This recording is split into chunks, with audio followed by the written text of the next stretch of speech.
Jennie Joseph presents The Hands That Caught Us, a legacy podcast series with our midwife elders, an archival offering through the Perinatal Pause Podcast with Jennie Joseph, where we rest, reclaim, and remember one story at a time. Welcome to The Hands That Caught Us, a sacred series within the Perinatal Pause Podcast with Jennie Joseph. In each episode, we sit in reverence with our elder midwives, keepers of ancestral knowledge, community healers, and witnesses to the sacred continuum of life. These conversations are a pause, a restoration, and a reclaiming of our birthright. These are the stories that built us, and these are the stories that sustain us. Well, good afternoon and welcome, Grand Midwife, Elder Midwife, Maria Milton. What a joy and a pleasure to have you. Oh my gosh. Thank you for having me, and thank you so much for inviting me to come. Because anytime that I can promote midwives and promote the practice of natural childbirth, then I'm more than willing to do it. So I really thank you and you all for inviting me to be here and just to be a part of it, and to think that I have something that perhaps I can share with you. You So have thank you. so much to share. And I don't know how we're going to fit it all in, but we're going to have a good stab at it. And Maria, I want, in honor and in respect for your mom, who is such really an icon to us midwives. One of our elder midwives who has transitioned, but who laid the groundwork, especially here in Florida, for us to be here still to this day. Your mother, the grand midwife, Honorable Gladys Milton. I hope as we speak today, you and I, that we can also bring her into the conversation. And I invite you to share whatever you feel moved to share about her work and her influence, her power in midwifery as we go through. So I just want to start out with, and maybe, this would be a great place to share about mommy.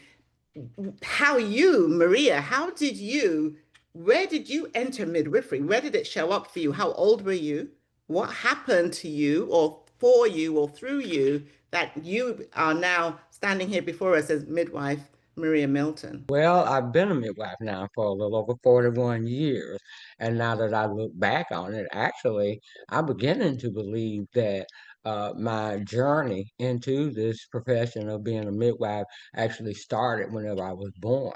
There And you go. I'm saying that now. I'm really serious because I've been thinking about it a lot here lately. The seed Mm-hmm. was actually planted on the day that I was born. And I'm saying that because I was born during the days of segregation and Mm-hmm. born in a time when there was a true need for midwives in our area. The Mm-hmm. midwives who had been practicing weren't practicing any longer, and so it had fallen upon the two doctors in the area to deliver babies in the area. One of them came to our house to deliver me, and I think that's when the seed really got planted into the ground because he contacted the Walton County, Florida Health Department a day or so after I was born, and he told them that he was understanding that they needed to try to find somebody who they can train to be a midwife. And he went on to say, I met Gladys Milton, and you need to try to train her. And he went on to say something that was so profound, though, is that they had gotten so busy with the delivery of the babies that they didn't have time to take care of the sick people. He said, you need to train Gladys Milton so she can deliver some of these babies so that we can get back. So maybe it was at that point, maybe when the seed got covered with a little soil. And I'm saying that because my mother was trained. She did become licensed as a midwife in 1959. And so I came Mm-hmm. up with her being a midwife. And she started, say, when I was only 2 years old, as far as being licensed. So I've really never known a time when she wasn't a midwife. Right. In fact, she died in June of 1999, but her midwifery license didn't expire until December of 1999. So she actually died as a midwife, and I've been knowing that all my life, but I grew up with her first doing home birth. And then in 1976, she set up the birthing center that I now operate. But Mm-hmm. because the seed just was covered in the soil and maybe had a little fertilizer on it then, I didn't realize that I was going to be a midwife because it was still underground. And when I did go to college, I did so with the intention of becoming a medical doctor. But Yes. as time went on, in fact, in my senior year, I started realizing that I didn't want to practice medicine in the way that I was seeing it being practiced. And Hmm. although I knew that I was not going to even apply for medical school, it was never even on my radar screen at that time that I would apply to midwifery school. But what happened during that time, my mother was serving on the Midwifery Advisory Council for the state of Florida, and they were having their meetings there in Tallahassee, where I was a student at Florida A&M University. And whenever she would be in town, of course, I would always try to meet her. And in most cases, we would have dinner before she left. But in most of the cases, too, whenever I got to the place to meet her, the meetings were running over. And because the meetings were running over, it meant that I had to wait. And in the waiting part of it, I was listening to the discussions that were taking place. And Hmm. against the advice of the Midwifery Advisory Council, and because of the political environment during that time, I knew that the state of Florida had the intentions of not licensing any more new midwives. What was going to happen at that time is that the midwives who were practicing could practice, and those who were enrolled in a midwifery program could go ahead and finish with their training and, of course, practice after successfully passing state board. And so I more or less enrolled in a midwifery program just to have that as an option, still not knowing at all that I'm going to be a midwife or that I might even think about being a midwife. But 2 or 3 months or so after I finished FAMU, my mother had this what I call miracle birth. Long story short, like a dead baby came to life, so to speak. And it was that birth that said to me in my own spirit that there was something that I could do, not necessarily practicing medicine, because birth is not a sickness or a disease, but something Hmm. that I could do in the medical field that would be useful and also rewarding, but also something over which I could have some kind of control. So that was what actually spurred me to go on and enroll, and well, I already enrolled, but start the training for the midwifery program that September. And as that happened, I went on, I got my training, and it seemed okay. Everything started germinating and sprouting up since then, actually taking root and going well above the ground. Because there again, it's been 41 years now, and I look back on it, 41 then years. it was just probably designed for it, and starting Well, from the day of my birth. and I love that you connect those things. And then I'm interested to hear, let's go back then with Gladys, with mom. She literally has you, but she's not yet fully in her calling, but she went there, like you say, a couple of years later. So let's go back. Let's pose that question as if we were able to ask Gladys. What was it and when was it that she had that inkling to go towards this field, to go towards this calling, this profession that we all love so much? Because she also served for most of her life, right? She did many years in the work. So, what do you think? If she even ever explained to you about how she was called, how she got into thinking that this was something she'd even want to do? Well, I've heard her say it after all those years of kind of being in the business. We had Yeah. an aunt who started out to be a midwife, but Mhm. that was very short-lived. I don't even think she got past the manual because actually she did one birth and this lady was hollering and screaming and she said, okay, that's it for me. But my mother said that even as a child, she was interested in those midwifery books. And Yes. whenever my mother was a big fisher lady, I'm going to Yes. call it that too. She loved fishing, but my aunt loved fishing as well. And whenever my aunt would go fishing, my mother would look at those midwifery books. And, as a child, though, but it went on and it just kind of got covered up and probably not even watered or fertilized at all because it Yes. wasn't until the Walton County Health Department contacted her about being a midwife that she even, I guess, gave it thought. But not much That it thought at could be first. possible. Not as much thought at first because she said a midwife, no, she often said it was like going into the kerosene business when everybody got electric. We got electricity now. What are we doing there? Midwives kind of fading out, and they weren't, less popular and all as they were. And so, but she knew that it's still segregation now, that there is a need for it. Yes. And my brother, who was a medical doctor and probably the one that was inspiring me to probably go to med school, she said that she was saying, I got the chance to be a midwife. What you make of that? And he was saying, well, what better do you have to do? And she said it Mm-hmm. struck her because she got to thinking there is a need, especially during the days of segregation. And in these little small towns, they made no secret of trying to hide the fact that they were truly racist. And so black women were not respected at all. And Yes. so they did need these midwives, but understand that it's a small area too. Even white women stayed at home and had their babies with the assistance of these midwives who were Right. primarily African American, but they were great. They were very, very good at what they did, and they were very knowledgeable. It's a shame that they got the bad rap that they did, but Yeah. because they, did what they did, then my mother was able to do what she did, and she did Mm-hmm. go on and start to practice and to be the midwife like that. But and then, as she said, that it was more or less destined. It turned out to be something that she was supposed to do all those years ago. Absolutely. Yeah. And women still need that.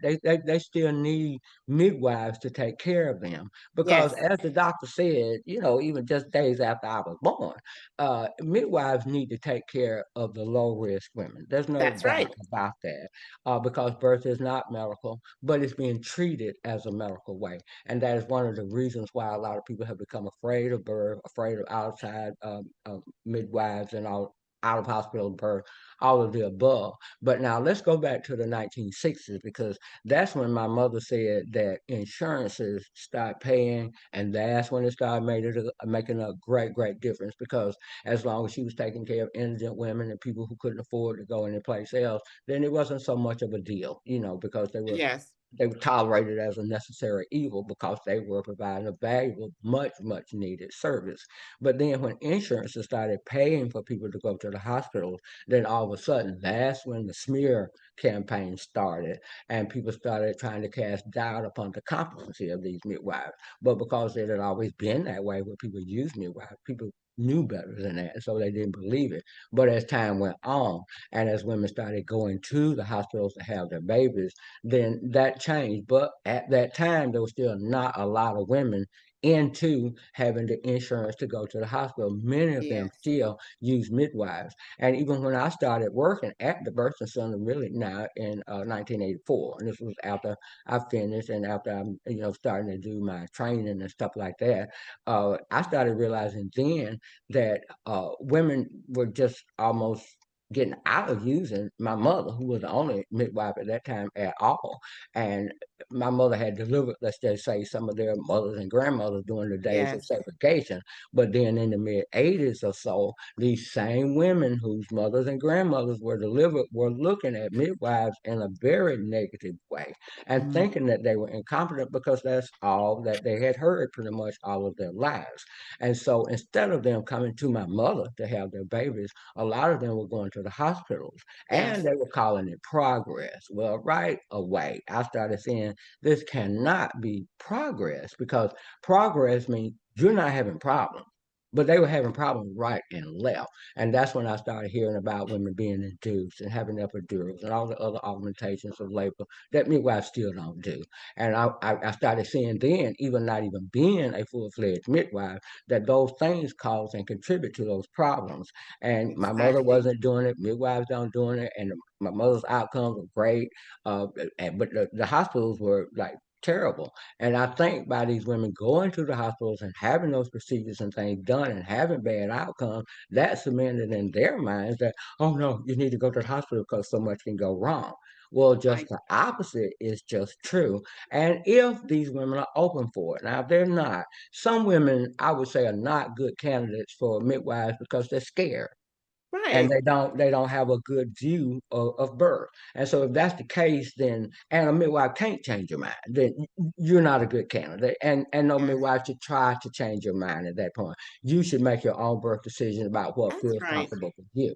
But for those women who you can say, okay, if you do it this way, then what you will see is that if it's not done that way, then you won't have problems. And women do that. And most of the women who used to come to my mother and those women who come to me are women who understand that birth is normal Yes. and natural. And they come Mhm. into me because of that. And because actually they don't do the pain medication stuff. And because I don't induce and because I monitor just like midwives supposed to and making sure that everything's going all right and not interfering at all unless there's an There you absolute go. reason. But in most cases, there's not an absolute reason. But as midwives, we explain to women that the pain is actually necessary and that there's nothing that can safely be done to take away the pain as a general rule for all across the board for people. That's just not how it works. And particularly when it comes to pain medication, because there's no guarantee about how anybody might act under pain medication. And That's right. whereas some women may be able to manage the pain medication, these babies cannot. And that's one of the reasons why.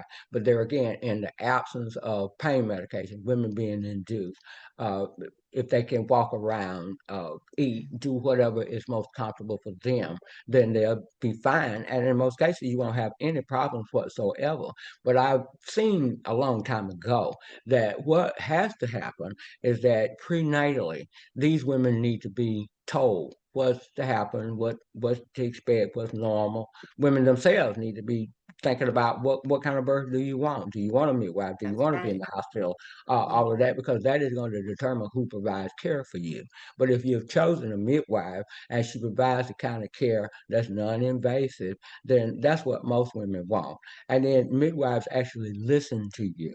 And when you listen to a woman, address all of her concerns and all of her fears and all of that, and be concerned enough that she feels that she can't open up to you and Mhm. talk to you. Those are the things that put a woman at psychological ease, so that whenever she does go into labor on her own, she'll be able to physically do what her body is already designed to do. I think you hit the nail on the head when you say that, Maria, because midwifery is as old as humanity. The birth process, the pregnancy, birth, and postpartum process has always been handled by wise women.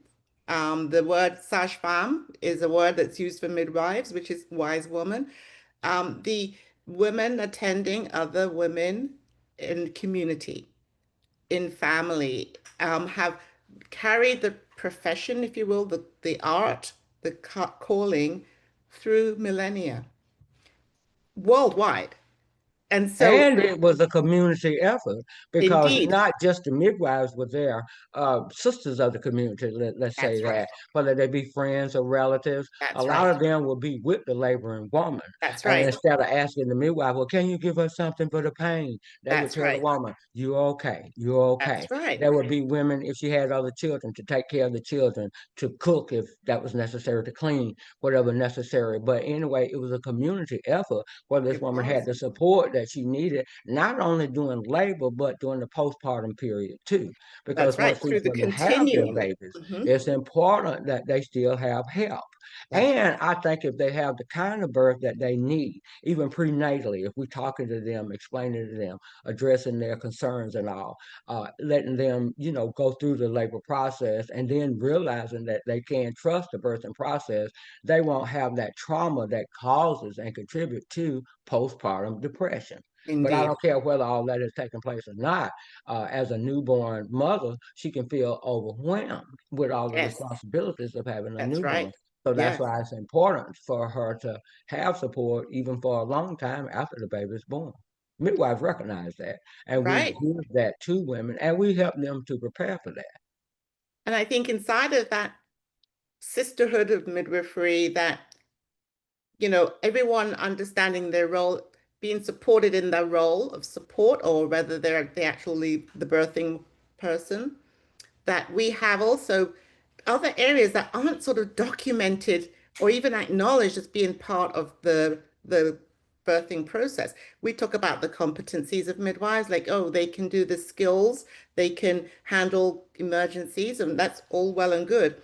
But what midwifery has always over centuries taken care of is the spiritual side, the sacredness of birth, the Correct. emotional side, the areas that are not in your textbook necessarily, but are absolutely integral to the profession.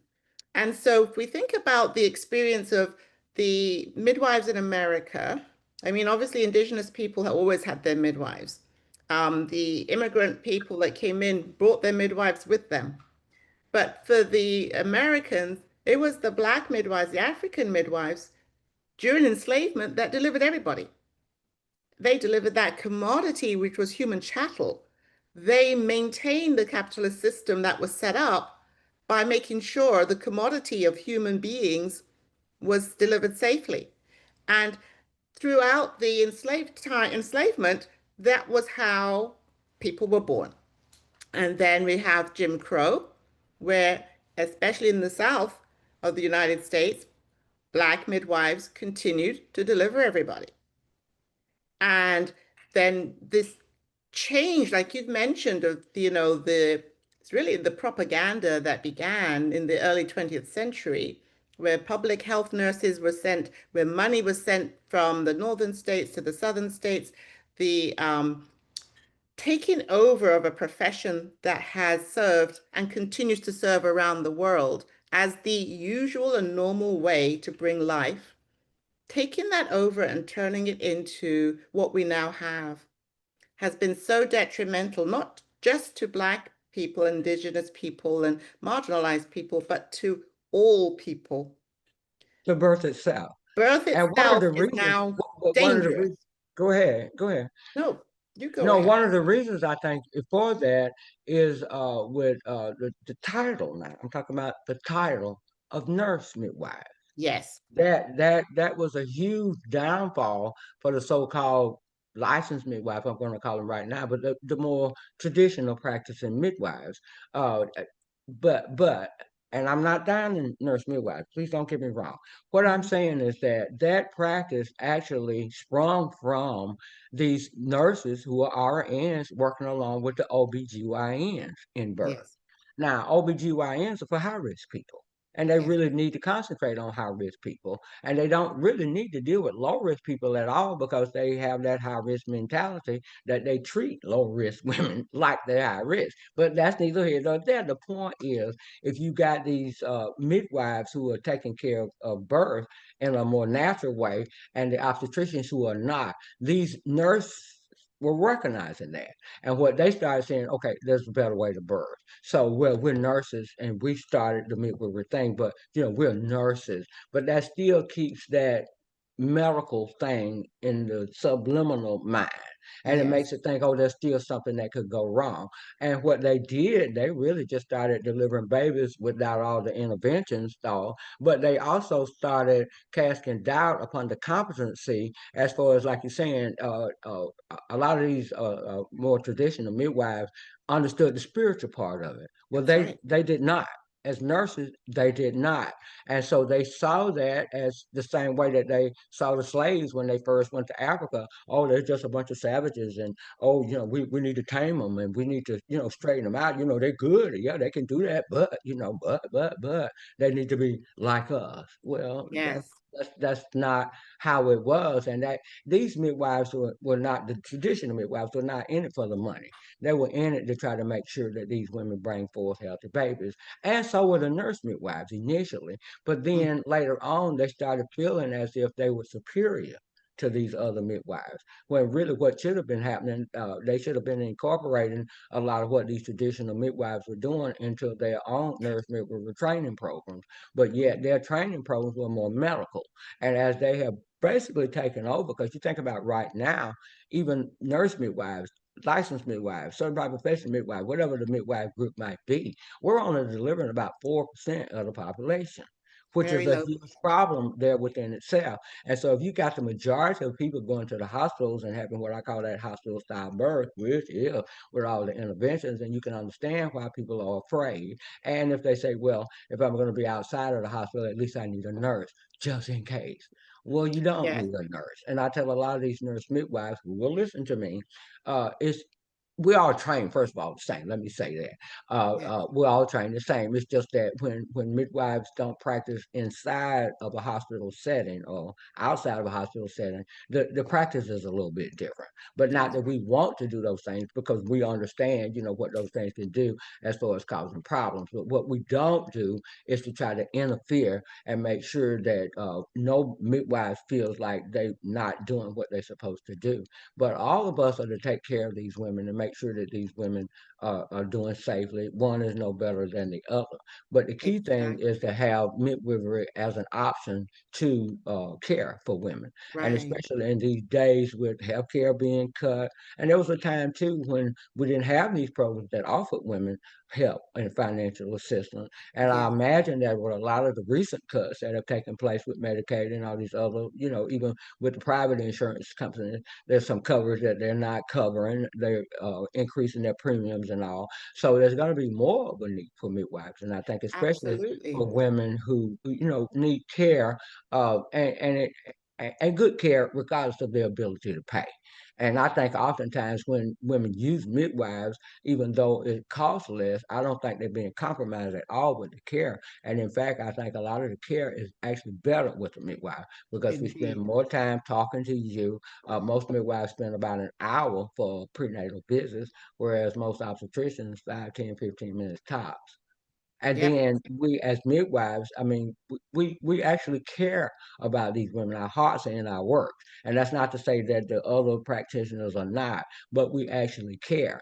And when we approach even our visits, and that's one of the reasons why we take so long, we don't ask questions like, okay, you're doing all right, aren't you? Or this is going okay, aren't you? We approach it, how are you doing? How are things going? It leaves And it we all together listen. open for, and then when you're doing that to women, they're much more and when they know it's coming from the heart, they can tell whether you faking it or not.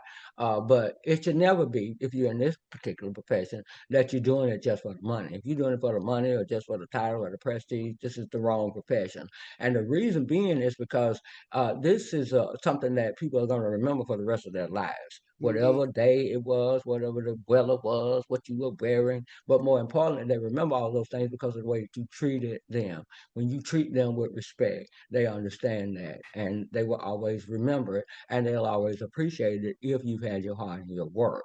And that's one of the reasons why when people, the OBGYN started specializing in obstetrics, like I say, we started kind of parting ways back in the 80s or so when they started specializing with that. And they started thinking, well, we got this better way.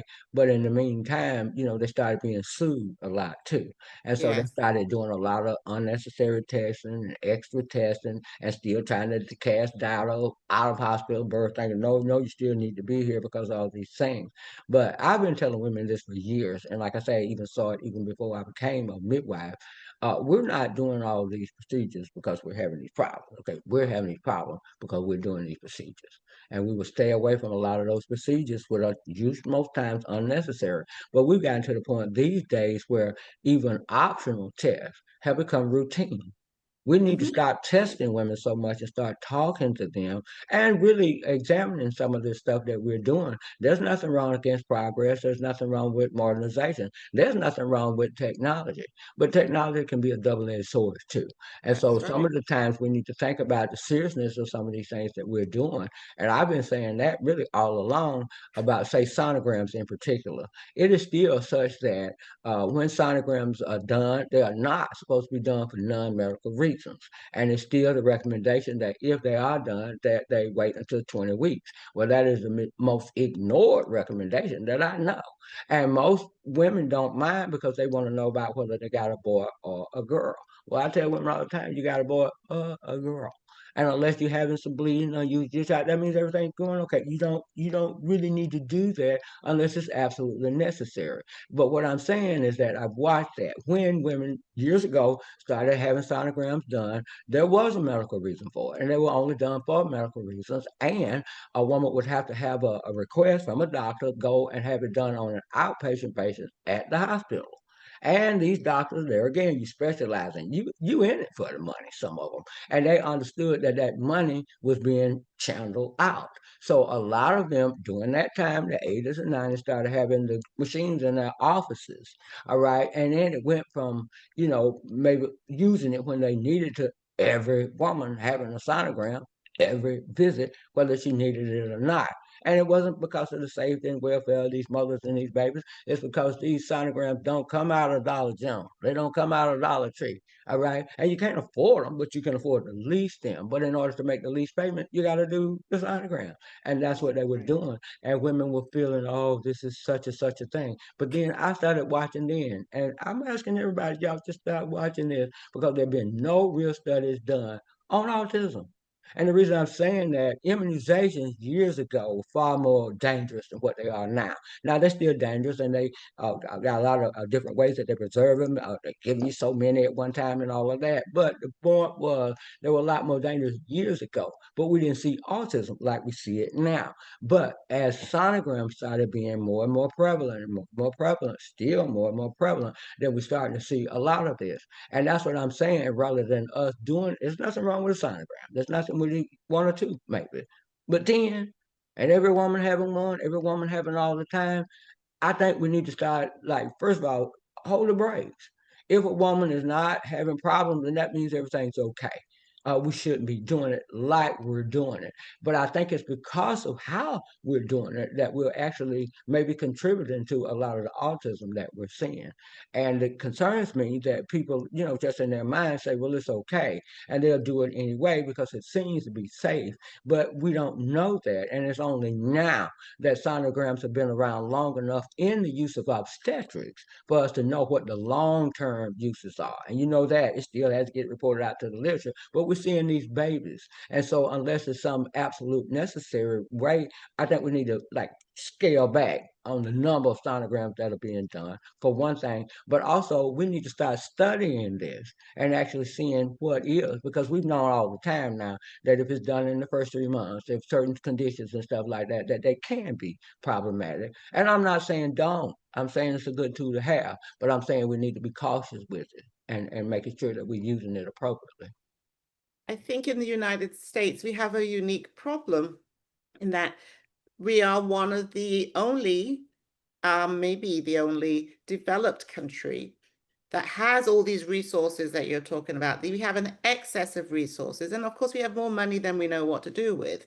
So we have a dilemma because we also are dead last for poor maternal and infant outcomes.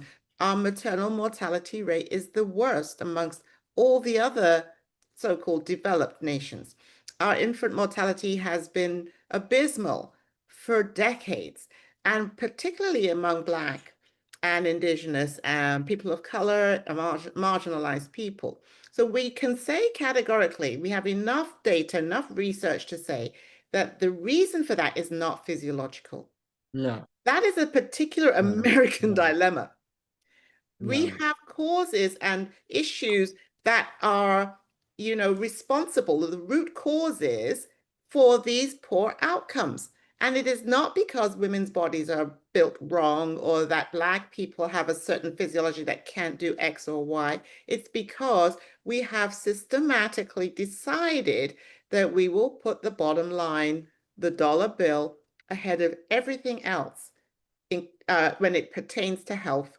And in women's health and maternity care, there's nothing more obvious than that. Look at the way we run the hospital institutions.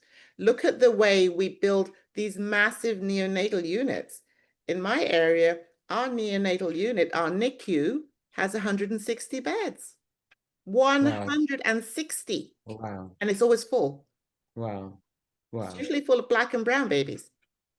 So we look at America from one lens, which is, is so progressive, everything is here, all the resources are here, we have the best of this, that, and the other thing. And then we look at the human cost of that, and we are doing so poorly. We have absolutely no excuse for this. And there is a direct correlation in these birth outcomes being so poor and wretched, and that they affect the entire population. We have obstetric violence, we have obstetric racism, we have capitalism, we have the medical, what we call the medical industrial complex, we have providers burnt out and at their wits' end, we have moral injury. We feel the pain of knowing stuff is not quite right, and yet we are feeling helpless to do anything about it. We are stressed, we are overworked, we're underpaid, and in the case of midwifery, we're unacknowledged. Right. Yet Right. everywhere else in the world figured out that life and birth and pregnancy, maternity is taken care of by midwives until it's not, when an obstetrician takes over because of the risk. This is our big dilemma.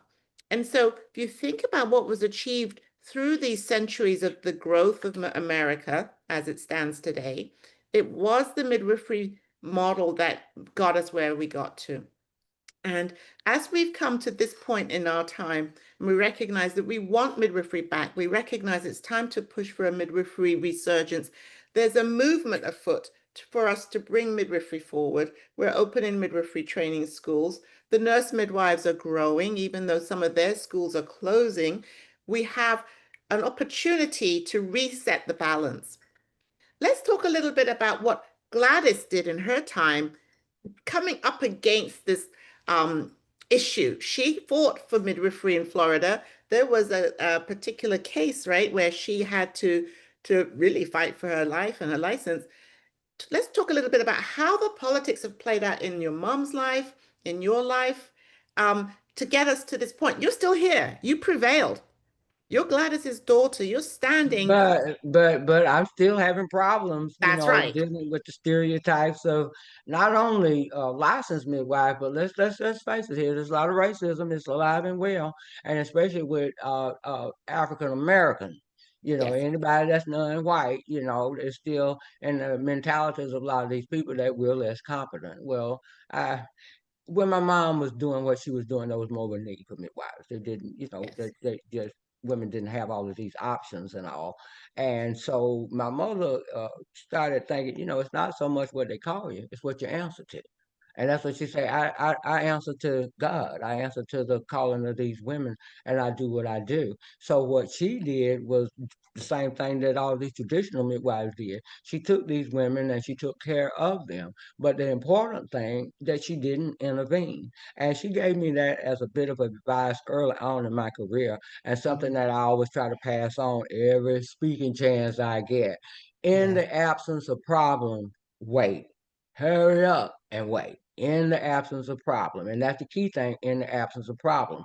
Because what she was saying is that if you wait, 9 times out of 10, everything will work out okay. And I found out that, and part of the waiting, where everything works out okay, is this connection between the mind and the body. Sometimes women yes, are scared. The environment is maybe not what it needs to be. So the mind and the body are not quite lined up. But my mama was excellent, and most of these midwives are excellent, and having these women to make that connection and to keep that connection, so that all they had to do was just to monitor the birth. And in most cases like that, I mean, even when you look at some of these films, like any of these little midwifery films, a lot of those births are spontaneous. And they were that's right. spontaneous because there was no medicine in the system, no this or that, nobody did this or that. And so that's why they worked out all right. And I'm Mm, still coming back to the fact that when we still practice birth with the non-intervention, that those are the things. So the technology has not made it better. It's just made it more costly. But until we stop injecting technology into the normal labor process, then we're going to continue to have these problems.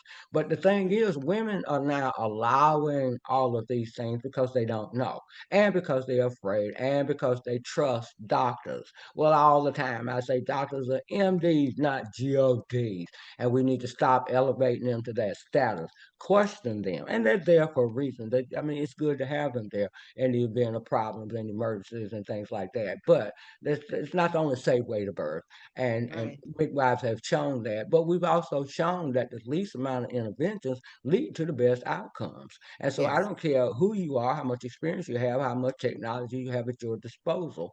If these women, are low risk and you don't do that, then you don't need all of those things.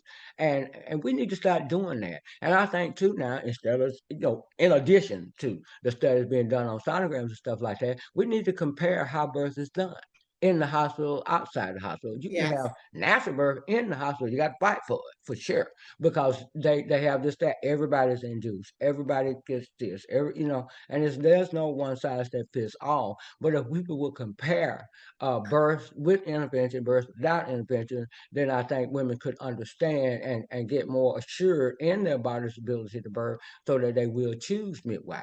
But now let's understand, and I think we're saying the same thing here. There's no one size that fits all. Yes. Right. There are times in the obstetricians, but for the majority of women, what we need is what this doctor said almost 70 years ago now.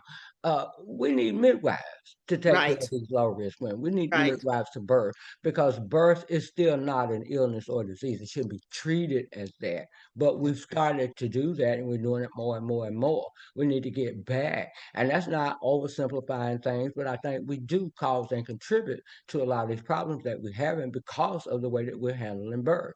If we put birth back into the hands of these women, if midwives, what we're doing, we're with these women, we're helping them to make the decision. And yeah, as part of the clinical training, maybe you know some experiences and stuff, got some experiences that you can pass on to them. But for the most part, we can never underplay the importance of maternal Right. instinct. These women know what to do. They know how to do it. They They do. even know what position to get in. I don't. Oh, you got to be like this, and no. Women instinctively know, and that's what I've been saying for at least the last 20 years or so now. I don't have a birthing center. I have a birth sanctuary. Okay. And by that Yes. I mean, okay, women have been wounded with birth. They don't know how to birth. They too afraid of birth. So I have a facility where they can come and get nurtured back to health, where they can go back into the wild and survive. Women now are too tame with birth. So if you put them back in the wild, they don't know how to survive. But I'm letting women know your body knows what to do. It knows how to do it. You need to take care of yourself. You need to have a midwife who's gonna guide you along the process and help you fine tune what your body already knows that it needs to do, and help women to get back in touch with the birthing process. And then again, as providers, not interfering with it. Most times we don't need to. If we need to, do it, but most of the times we don't. But even as modern day midwives, we're trained, oh, if this is happening, you're going to have problems. And if this is not happening, okay, well, that's not all. And that's one of the things that my mother said. I want to teach you some things that's not in the book. All of this is not in the book, and it is not in the book. And sometimes it's in the book, but the experiences sometimes can say a little different from that. So we have to learn how to do it by ear. But more important, listen to these women and practice like we need to, but allow the birthing process to happen. When we get back to allowing the birthing process to happen, we will not have all of these issues. And we continue to have the issues because we continue to not allow the birthing process, period. True, so very true. What would you say, Maria, to these young midwives or the student midwives or the I'm dreaming of being a midwife one day, these young people who are coming into the profession? What wisdom do you have to share with them? What is your message to them? My message would be that the primary focus always must be on women and babies. It Yeah, always must be. Not yes, on your title, not on what you do. Okay. So if you taking women, don't take any more women than you can adequately take care of. Birth is not a 9 to 5. Some of these births may be 2 days, some of them may be 2 hours or whatever. So don't take on a caseload that you can't handle. Take on a caseload where individually it's not about, say, quantity, but the quality of the care that you're given. So that's the main thing. And don't get burned out. You won't get burned out if you do take care of things like that. But also understand that babies were being born before we got here. Babies are going to be born when we leave. So That's take the time to spend time with family and friends too. That is equally important because if you're delivering babies, babies are born every day. 24/7, you have to be on duty, and there's no time set for it. And babies don't care about holidays. Like my mother say, they don't care if it's 2 o'clock in the morning. They don't care if you're tired. When it's they tell show me one. time, you got to do it. But what I'm saying, most midwives, there's an adrenaline that wakes up in them, when a baby is about to be born. And we set our focus on these women. And so that's the main thing, making sure that you're taking care of these women and that the primary focus is with the women and with these babies to make sure that we're addressing whatever need that they have. It's going to be different. So let's take on these women. Let's address that, and then we'll start seeing far better outcomes than what we're seeing. And maybe when these women are given care, then they can go out and tell other women about it. But that's the thing that I keep saying right now, and I've been seeing this, for real over the last 10 years or so. As midwives, we fought. I mean, guys, we keep fighting. We keep trying to do this, and we make grind, and then like we don't make grind again. But I'm telling these women, it's up to you. You are going to have to start speaking up, but more importantly, you're going to have to start refusing some of the stuff that you know not to do. Because some men will say, well, you all are the experts, and you all, no, no, no, no, you are the expert. I know about babies, but I don't know about your own individual body. That's That's all different and stuff like that. You know you better than you. You are your primary provider. And if you don't primarily provide, then there's nothing that a provider can do to undo all of that. And so I think that when women can once again get the confidence that they need to know that they can birth and that they'll make those choices that can make safe birth happen. I think the same approach for the students, for the young midwives, the brand new graduates, know yourself so that you can stand in this gap, because right now it's a massive gap. You were standing in this gap, holding all of this. So preparing yourself and building in the resilience that you're going to need. What Right. do you And I think? would say too now, knowing how to handle complications. There's no doubt that you need to know how Absolutely. to handle complications. But the thing about birth, and that's what I stress all the time, you can prevent complications if you're not interfering. I That's mean, right. yeah, I know how to do it, but you won't do it. And I keep telling you 9 times out of 10, everything will work out if you don't. You just need the patience to wait. But there again, That's right. sometimes we're trained to be on alert, but it's a false sense of alertness that we need. And it's really not a false sense of security by just saying, okay, let's wait and see what happens. And I still say that when we do that and we start doing that on a larger scale, and maybe start delivering more than 4% of the population, then people will Yes. kind of understand what we're saying. I think part of the lack of support that midwifery has, unfortunately, still got to contend with is not being collaborative or having access to collaborative care. There's times when when the complications do show up, that you then need to hand over to the next level. That's not always easy because of the stigma, the barriers, the controversy, the hatred even of, oh no, I'm not going to work with you because you Yeah, I don't shouldn't clean up be. your mess. I don't clean up your The mess and train that wreck kind is of stuff. coming Yes. and you brought Hmm. it to me. All of these different ways that we have normalized the midwifery and medical relationship in the USA is also harmful to the population of people who are choosing Right. community birth, as well as harmful to the midwives who are providing community birth. That's a big issue, I think, that needs to be addressed in this country. And we are decades into trying to figure that out. Well, we need to understand that we're not in competition with each That's other. right. We're not in competition. And if you look at it, each one of us is handling a different segment of the population. That's And right. what that ensures is that every woman, regardless of her risk status, regardless of her economic status, regardless of even her birth preferences, she can kind of get the birth that she needs. And as long as we, like again, put the women and the babies as the focus and understanding that it's not about us. And I Yeah. think the main thing is that the medical community can influence the practice of these midwives. And as long as they have this medical minded view of birth, then yeah, midwives are going to always have problems. But I still say if women were refusing a lot of these procedures and things that they were doing and start seeing among themselves what the midwives are trying to tell them, that we could start slowing down some of this nonsense and foolishness that these doctors are doing.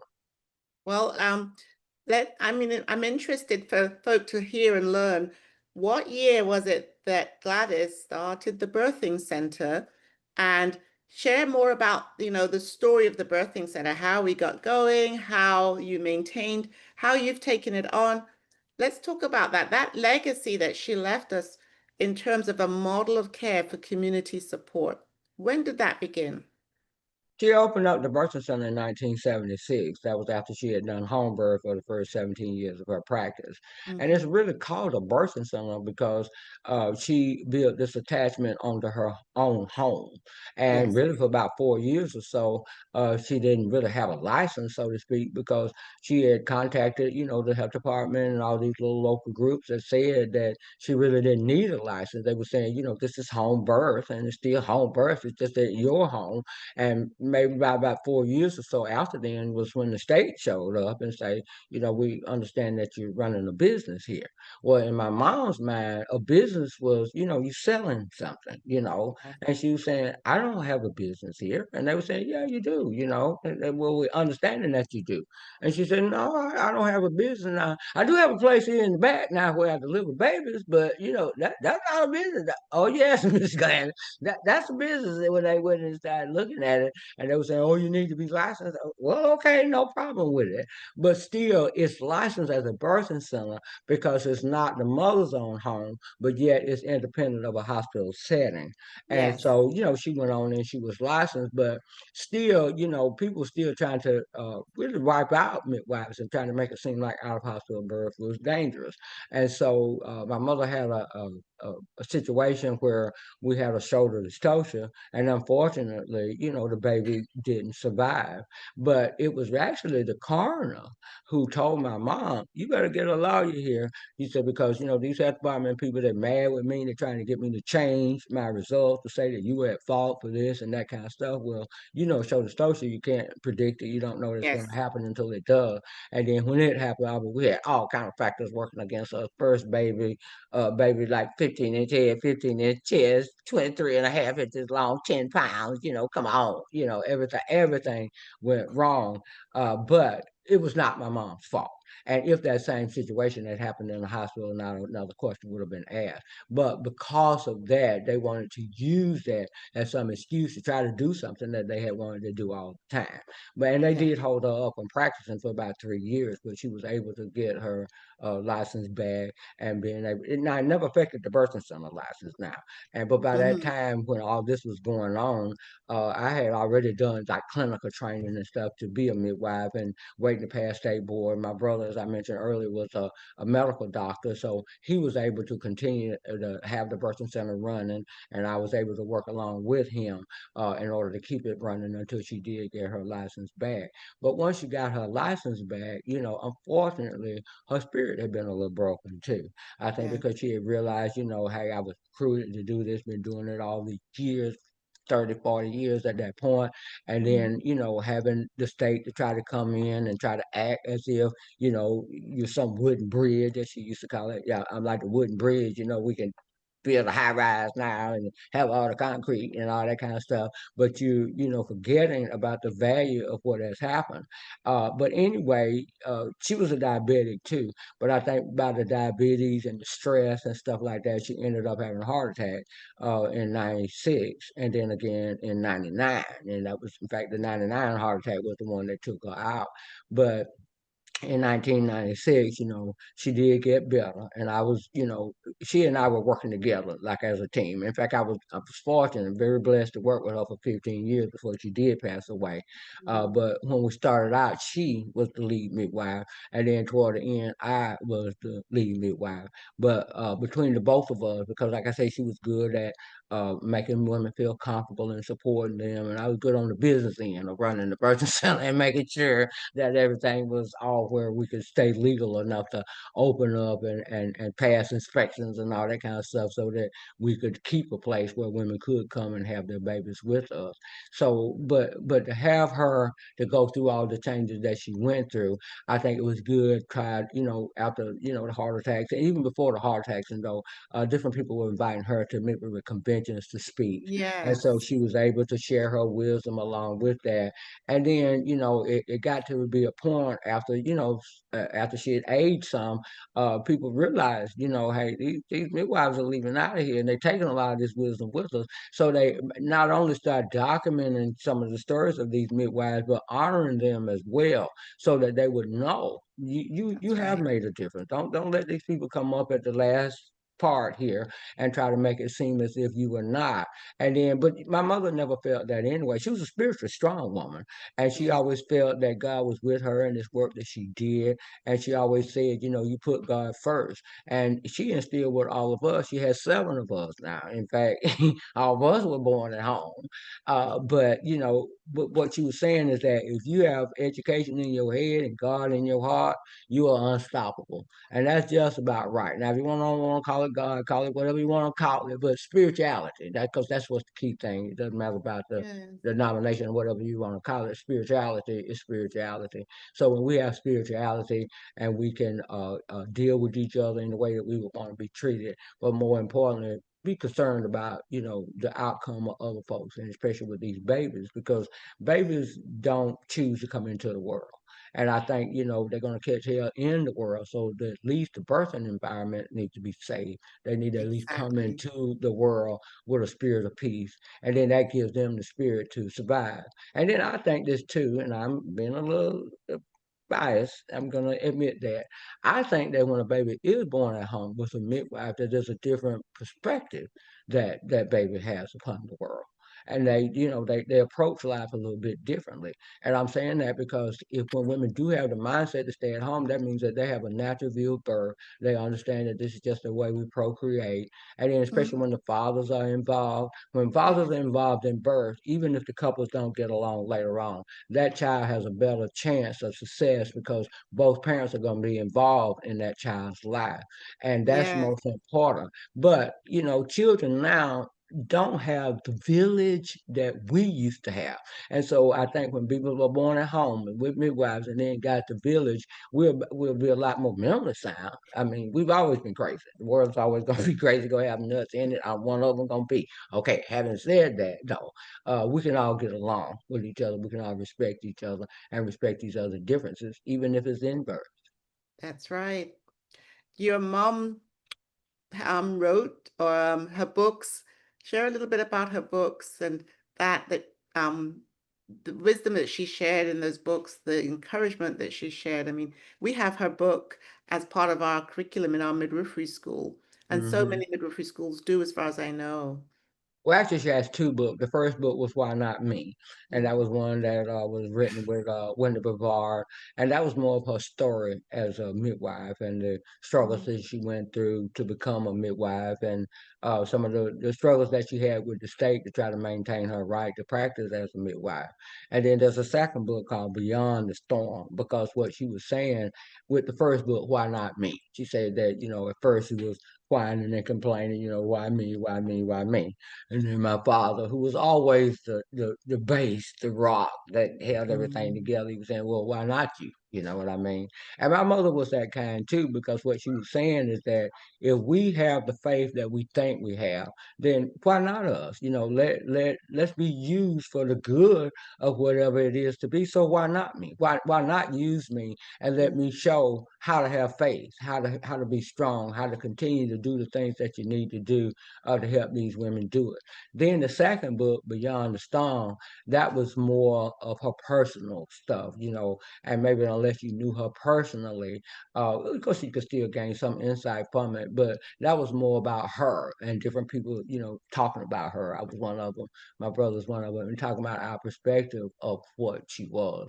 But the Why Not Me was really, really a informational book, really Yeah. not just about my mom in particular, but about midwifery in general. And Yes. I think it was her story that was typical of how midwives were treated and still will be if we Yes. don't still take strong steps to try to make it so that midwives will always be respected. And when you think about, how we are struggling with all these different areas continuously, it seems it goes hand in hand with midwifery. Let me ask you this, Maria. What healing for you personally, maybe, has midwifery offered? What has midwifery done for you in your life over the course of your life? Well, as I've said, I've been able to have women to have faith in their body's ability to birth. And as I said a little earlier, baby's gonna be born before we get here. Baby's gonna be born when I leave.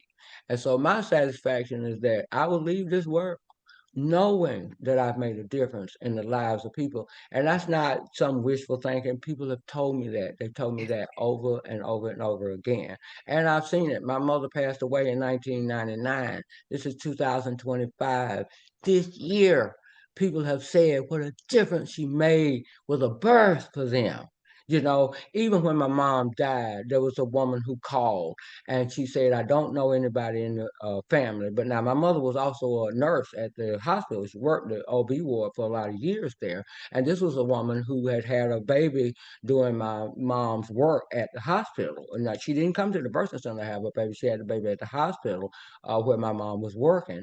And she called and she was saying, I don't know anybody in the family, but I knew your mom.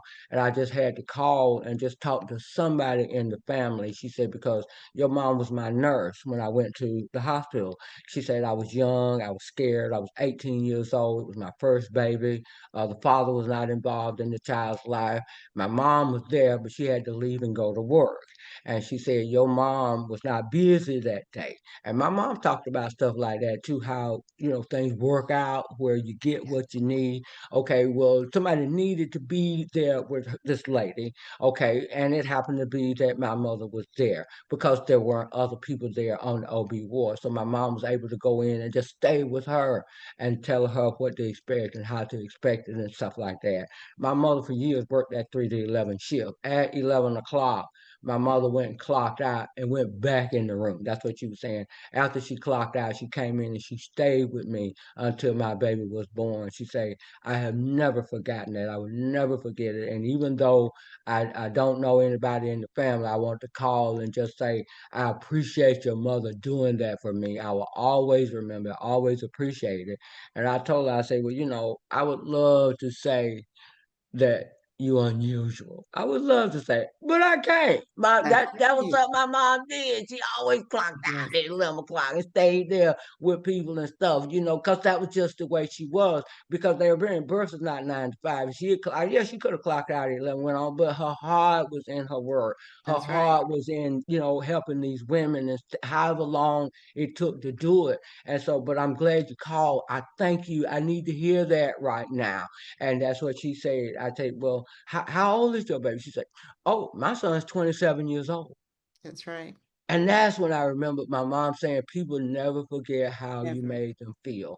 And that's what I'm saying. Even now, as she's gone, people remember those kinds of things. They have a profound difference in the lives of people. You change people's lives. You make them like hope for humanity That's when you right. do those kinds of things. And that's what midwives. But now let me say this about midwives, because even since we've had recording some time, we've never done exactly what we're supposed to do like we were supposed to. Now, according to man's rule, we've always had this maternal instinct and we've always known what was best for women. And I think that's one of the reasons why we're midwives.